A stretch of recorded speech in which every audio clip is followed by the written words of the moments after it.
राधा एक बेहद खूबसूरत लड़की थी और एक अमीर व्यापारी श्री रामानंद की इकलौती बेटी थी। अपने माता पिता के घर में मैं एक रानी की तरह रहती थी। मेरा पालन पोषण बहुत लाड प्यार से हुआ था और इकलौती बेटी होने के कारण मेरी हर इच्छा पूरी की जाती थी। किसी शादी समारोह में प्रताप सिंह के सबसे बड़े बेटे नारायण ने मुझे देखा और वह मुझ पर दिल हार बैठे। वह इतने प्रभावित हुए कि मुझे देखकर पलटना ही भूल गए। उन्होंने तुरंत मेरे घर शादी का संदेश भेजा। उनके माता पिता भी यह रिश्ता लेकर आए क्योंकि उन्हें अपने बेटे की खुशी सबसे ज्यादा प्यारी थी। इस तरह हमारी शादी हो गई। शादी के कुछ साल बाद ही मेरी सास दुनिया से चल बसी और उसके बाद ससुर भी बीमारी की वजह से चल बसे। अब हवेली में मैं, मेरे पति नारायण और मेरा छोटा देवर शिव रह गए थे। मेरे पति भी मुझसे 3 साल छोटे थे। वैसे तो जिंदगी खुशियों से भरी गुजर रही थी और नारायण मुझ पर जान लुटाते थे, लेकिन हमारी जिंदगी में एक बड़ा दुख यह था कि शादी के कई सालों बाद भी हमारी कोई संतान नहीं हुई। इन 5 सालों में मैंने पूरी हवेली पर कब्जा कर लिया था। मेरा रुआब और दबदबा इस हवेली के पुरुषों से भी ज्यादा था क्योंकि मेरे पति बहुत ही सीधे साधे इंसान थे और पूरी तरह से मेरे काबू में थे। मैं जैसा कहती वह वैसा ही करते थे। शुरू में मुझे कोई डर नहीं था, लेकिन जैसे जैसे समय बीतता गया मेरे अंदर एक डर बैठ गया। यहाँ तक कि हमारी शादी को 12 साल हो गए थे। मैं अपनी निसंतानता की वजह से बहुत परेशान थी। मैंने कौन सा ऐसा पीर फकीर या मंदिर नहीं देखा जहाँ जाकर दुआ न मांगी हो।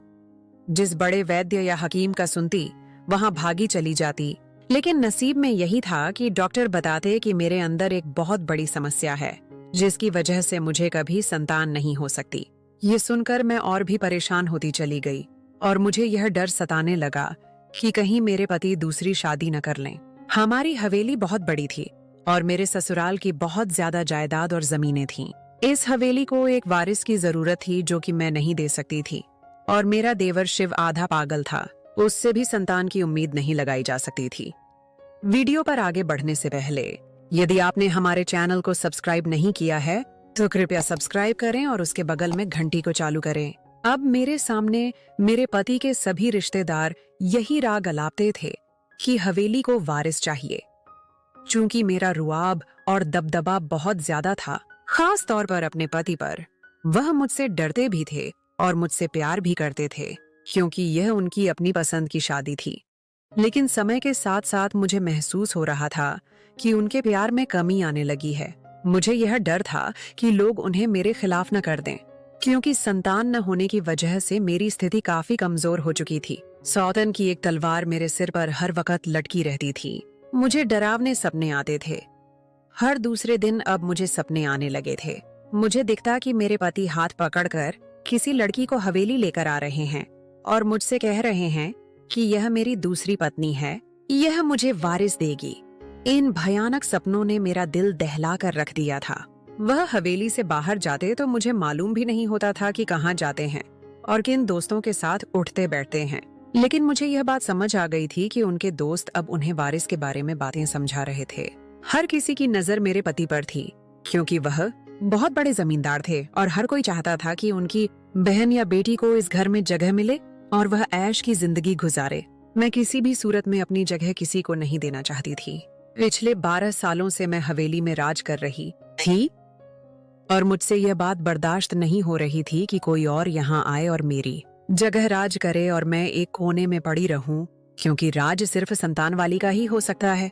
मुझे यह भी महसूस हो रहा था कि मेरे पति शादी करना चाहते हैं, लेकिन मेरे डर से कुछ कह नहीं पा रहे थे। क्यों ना हम कोई बच्चा गोद ले लें। एक दिन मैंने उनसे कह दिया तो देखा कि उनका मूड खराब हो गया है मेरी इस बात पर। हवेली को अपना वारिस चाहिए जो अपना खून हो। किसी और का बच्चा लाकर हम क्या करेंगे। हमारी सारी जायदाद पर हमारे खून का हक होना चाहिए, न कि किसी और का। मेरे पति ने सख्त भाव के साथ कहा और वहां से चले गए। उनका यह व्यवहार देखकर मैं समझ गई थी कि अब मेरी बादशाहत डूबने वाली है। मुझे जल्द से जल्द कोई तरकीब करनी थी, वरना मेरी सरकार खत्म हो जाती। अगर मेरी सरकार खत्म हो गई तो मैं आधी पागल हो जाऊंगी। यह सोचकर मैंने एक योजना बनाई अपने दिमाग में, जिससे सांप भी मर जाए और लाठी भी न टूटे। अपने आधे पागल होने के ख्याल से अचानक मेरे दिमाग में बिजली सी कौंधी और मुझे अपना आधा पागल देवर याद आ गया। फिर मैंने सोचा कि मेरा देवर आधा पागल है। बिल्कुल पागल तो नहीं है, उसकी शादी हो सकती है और वह संतान पैदा कर सकता है। उसकी उम्र 24 साल थी। उसका मानसिक संतुलन कुछ ठीक नहीं था। ऊपरी तौर पर तो काफी देर तक सामान्य रहता था, लेकिन अचानक उसे दौरे पड़ने शुरू हो जाते थे। फिर उसे संभालना मुश्किल हो जाता था। वह हर वक्त चुप रहता, किसी से कुछ नहीं कहता था। ऐसा मालूम होता था जैसे कोई मूर्ति हो। लेकिन जब वह बोलता तो चीखना चिल्लाना शुरू कर देता और इस तीव्रता के द्वारे पड़ते थे कि हम सभी हवेली वाले हैरान रह जाते थे। कभी कभी तो मुझे महसूस होता कि उस पर कोई साया या कोई भूत आता है। मैंने अपने देवर की शादी करने का सोच लिया था कि उसकी पत्नी हवेली को वारिस दे सके। लेकिन सबसे बड़ी समस्या यह थी कि हर कोई जानता था कि मेरा देवर आधा पागल है और कोई उसे अपनी बेटी नहीं देगा। फिर मुझे एक ऐसी लड़की की खबर मिली जो कम उम्र और खूबसूरत थी, और वह बिल्कुल ही सीधी सादी थी, यानी रुआब में आने वाली लड़की थी। मैं अपने पति का रिश्ता इस लड़की के लिए लेकर गई उनके घर, लेकिन इस लड़की की सास की हैसियत से यानी झूठ बोला कि मैं नारायण की माँ हूँ, मेरे बेटे को संतान नहीं है और मैं उसकी दूसरी शादी करवाना चाहती हूँ। हम लोग बहुत बड़े जमींदार हैं और हमें वारिस की जरूरत है। मेरी बहू को यह बात पता नहीं चलनी चाहिए, इसलिए मैं छिपकर आपके पास आई हूँ और चोरी छिपे यह काम करवाना चाहती हूँ। आप मेरे साथ हवेली चलें। अभी मेरी बहू अपने मायके गई हुई है 1 महीने के लिए। उसकी गैर मौजूदगी में मैं अपने बेटे का विवाह करवाना चाहती हूँ। जैसे ही वह आएगी तो हंगामा करेगी, तो उसके आने से पहले मैं सब संभाल लूंगी। मैं वादा करती हूँ कि अगर आपने अपनी बेटी मेरे बेटे के विवाह में दे दी तो मैं बड़ी बहू का तलाक करवा कर उसे घर से निकाल दूंगी। मैंने लड़की के माता पिता से कहा। वह काफी लालची थे और इतना बड़ा रिश्ता देखकर खुश हो गए। मैंने अपना परिचय उनके सामने नारायण की पत्नी नहीं बल्कि नारायण की माँ के तौर पर करवाया, क्योंकि मैं नारायण से उम्र में थोड़ी बड़ी थी और मैं अच्छी खासी बड़ी भी लगती थी। परेशानियों की वजह से मेरे चेहरे पर झुर्रियां आ गई थीं और उनको मेरी बात का यकीन आ गया। बहुत सारे झूठ बोलकर मैं उन्हें अपनी हवेली में ले आई थी। मैंने उनसे कहा कि वह किसी से कुछ नहीं कहेंगे। चुप रहने की मैंने बहुत बड़ी कीमत दी थी उन्हें, इसलिए लड़की के माता पिता लालच में आकर कुछ न बोले, बस चुपचाप से बैठे रहे। मेरे लिए झूठ को निभाना काफी मुश्किल हो रहा था। उन लोगों को मैंने यह नहीं बताया कि मेरा देवर पागल है। बड़ी मुश्किल से मैंने उन्हें राजी किया कि आप बस चुप रहें और किसी को कुछ पता नहीं चलना चाहिए, मैं इनका विवाह करवा देती हूँ।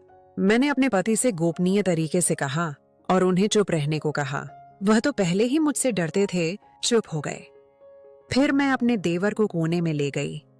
मैं इन लोगों को ले आई हूँ छिपकर। तुम्हारा विवाह इस प्यारी सी लड़की से होने वाला है, बस तुमने सेहरे के पीछे से छिपकर चुपचाप से स्वीकार है कहना है। मैंने अपने देवर को भी अच्छी खासी पट्टी पढ़ा दी थी और उसे लड़की भी दिखाई। लड़की का सौंदर्य देखकर मेरा देवर चुप हो गया, तो मैं समझ गई कि वह इस लड़की को अपना बनाना चाहता है। सब कुछ मेरी इच्छा के अनुसार हो रहा था। मेरे पति चुप थे, मेरे देवर ने भी हंगामा नहीं किया। मैंने तुरंत पुजारी और गवाह बुलाए। जैसे ही विवाह का समय करीब आया, मैंने अपने देवर को सेहरा बांधकर बिठा दिया। उसका चेहरा नजर नहीं आ रहा था। लड़की के माता पिता समझ रहे थे कि सेहरे के पीछे नारायण है, लेकिन सेहरे के पीछे मेरा पागल देवर था। इस लड़की का विवाह मेरे देवर से हो गया था। तुरंत इस लड़की के माता पिता को चलता किया और चौकीदार से कहा कि आगे से ये दोनों यहाँ पर नहीं आने चाहिए, और अगर ये दोनों हवेली में आना भी चाहें तो इन्हें धक्का देकर बाहर निकाल दीजिएगा। इन दोनों पति पत्नी का दाखिला वर्जित है हवेली में। इस तरह से लड़की के माता पिता का पता भी मैंने काट दिया। अब लड़की की बारी थी। मैंने काफी बातें समझाकर अपने देवर को लड़की के साथ भेज दिया उसके कमरे में। सुबह होते ही मेरा देवर कहीं निकल गया और वापस नहीं आया। वह लापता हो गया था। मुझे बहुत परेशानी हुई। मैंने अपने पति से बात की तो वह निश्चिंत थे। बोले आ जाएगा, जाना कहाँ है उसे, शायद वह चाचा हरि के घर गया होगा। मैंने देखा नैना बहुत खूबसूरत है और सीधी सादी है। मैंने उस पर पूरी तरह से काबू कर लिया था। इस नई लड़की का नाम नैना था। नैना की हैसियत हवेली में एक नौकरानी से ज्यादा नहीं थी। भला मैं कैसे बर्दाश्त कर सकती थी कि मेरी देवरानी मेरे बराबर आकर खड़ी हो जाए। लेकिन देवर के लापता होने से मैं थोड़ी सी परेशान हो गई। विवाह की सुबह वह चला गया था और उसके बाद से 1 महीना होने को था, वह वापस नहीं आया। महीने के आखिर में मुझे पता चला कि मेरी देवरानी गर्भवती है, तो मैं बहुत खुश हुई। मैं जैसा चाहती थी वैसा ही होता जा रहा था। हवेली को उनका खून, अपना वारिस मिलने वाला था, जैसा कि मेरे पति की इच्छा थी। आपने कहा था कि हवेली को अपना खून चाहिए वारिस के तौर पर। अब नैना वारिस देने वाली है हवेली को। ऐसा करूंगी कि यह बच्चा मैं खुद पालूंगी। यह बच्चा मेरा होगा, वह आप लोगों का अपना खून भी होगा और वारिस भी होगा। मैंने अपने पति से कहा तो वह चुप हो गए। उन्होंने मुझे कोई जवाब नहीं दिया। न जाने क्यों उनकी चुप्पी मुझे किसी तूफान का आगाज लग रही थी। खैर, मैंने दिन गिनने शुरू कर दिए कि कब वह बच्चा पैदा होगा और कब मैं उसे अपनी गोद में लूंगी, और फिर उसके बाद मैं अपनी देवरानी को भी हवेली से बाहर निकाल दूंगी। मेरा देवर जो विवाह के दूसरे दिन चला गया था, तब से लेकर लापता था। मेरे पति ने बहुत तलाश किया, लेकिन उसका कोई पता न चल सका। पर मुझे देवर के लापता होने से कोई फर्क नहीं पड़ता था। मुझे बच्चा चाहिए था और वह मुझे मिल रहा था।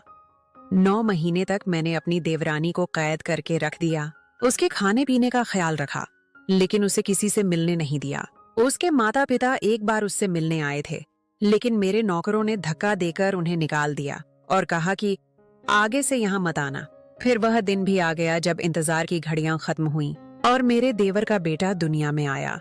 मैं खुशी से फूले न समा रही थी, क्योंकि मेरी गोद भर गई थी। मैंने तुरंत बच्चा छीन लिया अपनी देवरानी से और उसे कैद कर दिया और नौकरों का पहरा लगा दिया कि यह भागने न पाए, क्योंकि उसने अभी बच्चे को दूध पिलाना था। लेकिन एक अच्छी बात मैंने महसूस की कि मुझसे ज्यादा मेरे पति खुश हुए हैं इस बच्चे के जन्म पर।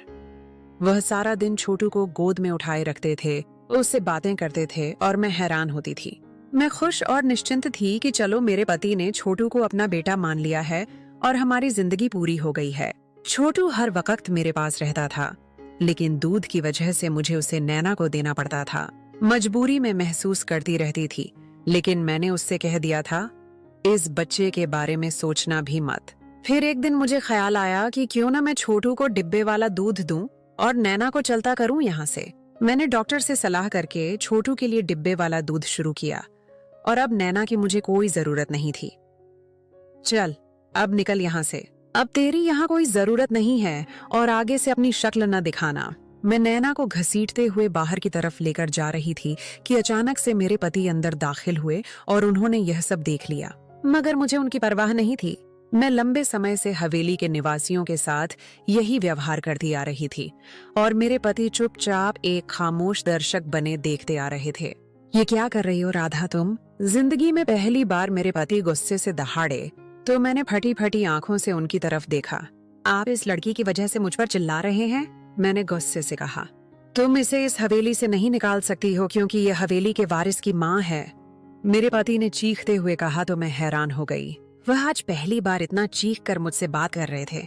हवेली के वारिस की माँ मैं हूँ, अब इसकी यहाँ कोई जगह नहीं है।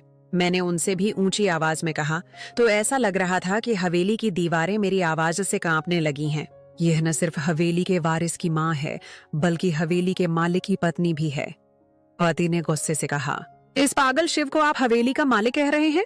हवेली के मालिक सिर्फ आप हैं। मैंने जवाब दिया, हाँ, हवेली के मालिक मैं हूँ और यह मेरी पत्नी है। उस दिन इसका विवाह शिव से नहीं मुझसे हुआ था। सेहरे के पीछे शिव नहीं था, बल्कि मैं था। और यह बच्चा जो पैदा हुआ है, यह मेरा अपना खून है।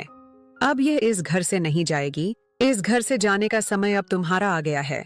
मेरे पति ने कहा, तुम निकालोगे मुझे इस हवेली से? तुम? मैं अपने पति का गिरेबान पकड़ने के लिए आगे बढ़ी तो किसी चीज से टकराई और शीशे की मेज पर मेरा सिर लग गया। और उसके बाद मेरी आंखों के सामने अंधेरा छा गया और मुझे कुछ याद नहीं रहा कि मेरे साथ क्या हुआ। जब मेरी आंख खुली तो मैं अस्पताल में थी। मेरे पति कहाँ हैं? सामने खड़ी हुई नर्स से मैंने पूछा।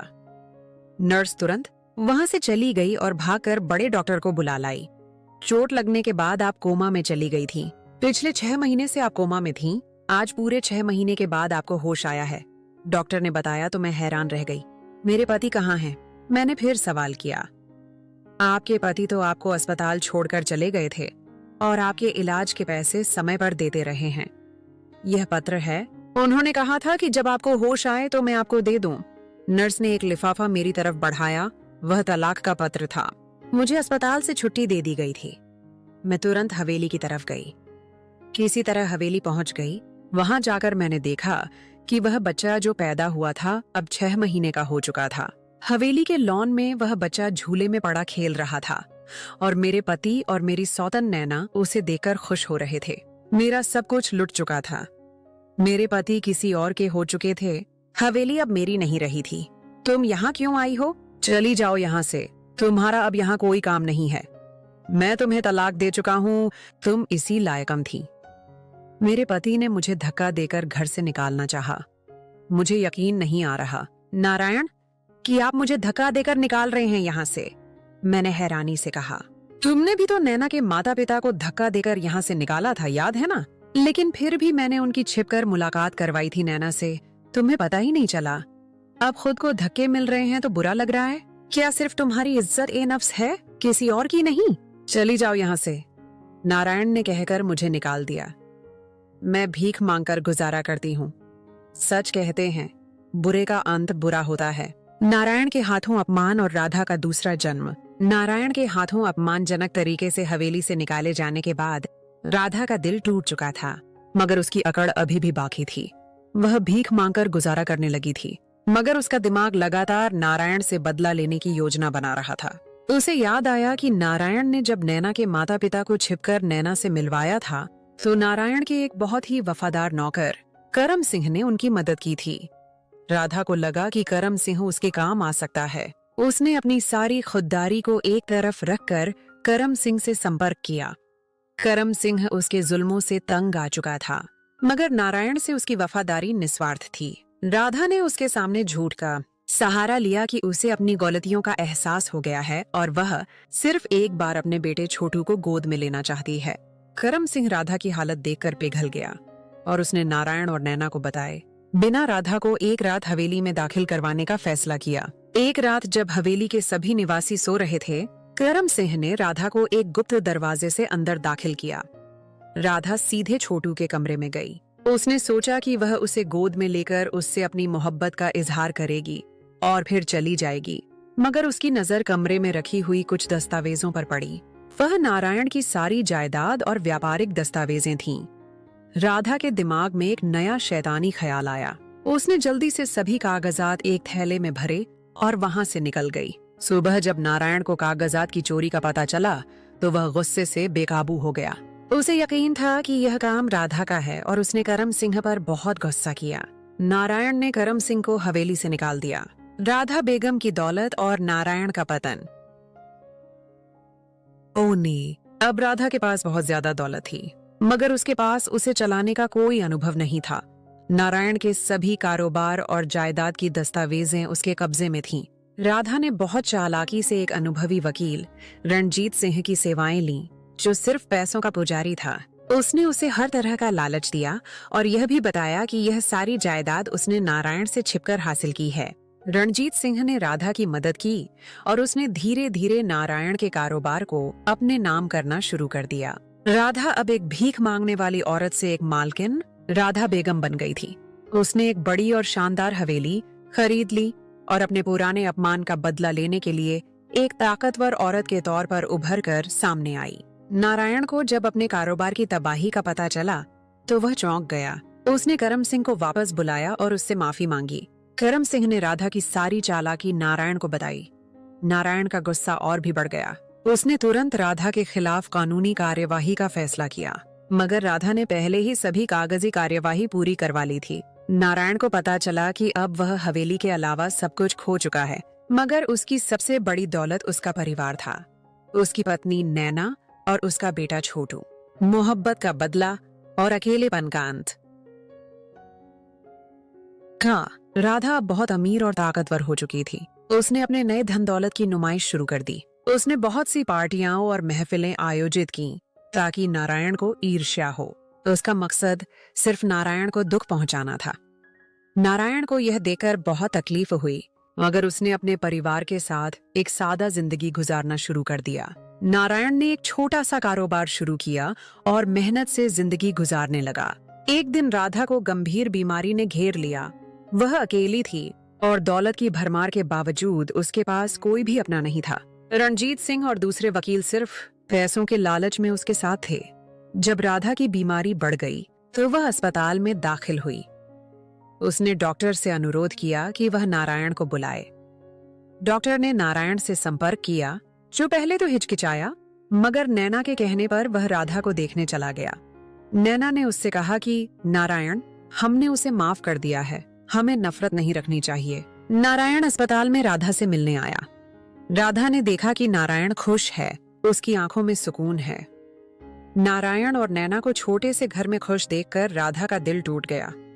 नारायण ने उसे बताया कि राधा, तुमने मुझे दौलत से वंचित कर दिया, मगर मेरी सबसे बड़ी दौलत मेरा परिवार है, जो तुमने मुझसे छीनने की कोशिश की। उसने राधा को बताया कि उसने नैना के माता पिता को भी माफ कर दिया है और वह अब खुशहाल जिंदगी गुजार रहे हैं। यह सुनकर राधा को अपनी गलतियों का एहसास हुआ। उसने नारायण से माफी मांगी, मगर नारायण ने जवाब दिया, मैंने तुम्हें माफ कर दिया है, मगर तुम्हारी अपनी अंतरात्मा तुम्हें माफ नहीं करेगी। नारायण और नैना को खुश देखकर राधा को एहसास हुआ कि उसने जिंदगी में सबसे बड़ी गलती मोहब्बत और परिवार को दौलत पर प्राथमिकता देकर की। तो उसका बदला सिर्फ उसे और भी ज्यादा अकेलेपन की तरफ ले आया था। राधा की मौत अस्पताल में अकेलेपन में हो गई, जिसका अंत उसकी दौलत और अकेलेपन पर हुआ, जिसे वह कभी मोहब्बत और सुकून से बदल नहीं पाई।